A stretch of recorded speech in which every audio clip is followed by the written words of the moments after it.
पाऊस जोर चालू आहे. समर्थनगर एरिया आहे आणि साप आला यांच्या इथं. कसं दिसलं होते? कुणाला दिसलं?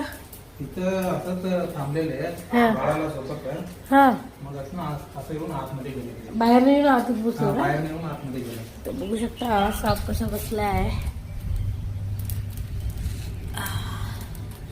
असं पावसात आडोशा शोधत साप असे येतात, कुठेही येऊ बसतात.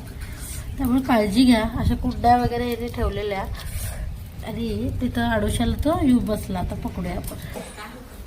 जवळ चालतं या.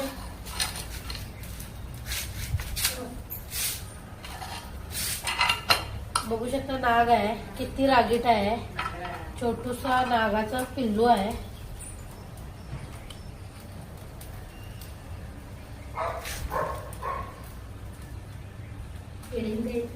त्याला पकडले. पहिला आधी पॅक करूया सापाला, कारण हे छोटे साप जे असतात फार अग्रेसिव्ह असतात आणि पकडायला फार अवघड. त्यामुळे ह्याला आधी सरळ पॅक करूया आपण.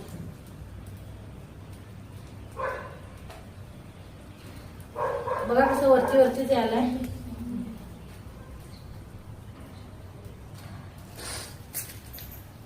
तो अशा पद्धतीनं आतमध्ये गेला.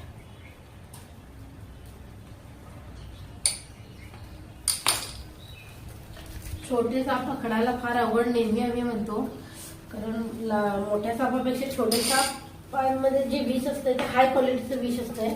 क्वांटिटी जरी कमी असली विषाची, क्वालिटी मात्र फार हाय असते. त्यामुळे फार डेंजर आणि चावतात फार ते छोटे साप. त्यामुळे काळजीपूर्वक त्यांना पकडावं लागतंय.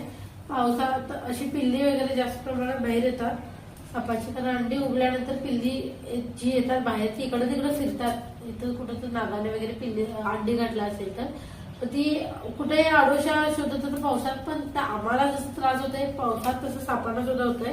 त्यामुळे पावसात सुद्धा ते मग कुठं सेफ जागा वाटते तिथं ते शोधत शोधत येतात. मग ते बाहेरून आलं आणि तिथं कुंडीच्या इकडे त्याला व्यवस्थित जागा मिळाली, तिथं ते लपू बसलं. ठीक आहे, आपण याला प्रबंध केलेला आहे. आणि तुमच्याही आजूबाजूला घरामध्ये किंवा शेतात शिवारात अशी छोटी सापं किंवा मोठी सापं सुद्धा येऊ शकतात. पावसात सर्वात जास्त सर्पदंशाच्या घटना घडतात, कारण थंडीनं पाण्यामुळे साप उडवतात आणि तेव्हा मग त्यांना डिफेन्स करण्यासाठी फक्त बाईटच करतात त्यांनी. त्यामुळे काळजीपूर्वक हे करा. तुमचा कुठं हात पाय पडतोय तिथं साप आहे का एवढं जरी तुम्ही दक्षता घेतला तरी सर्पदोषापासून वाचू शकता. आवडला व्हिडिओ जरूर लाईक करा. धन्यवाद.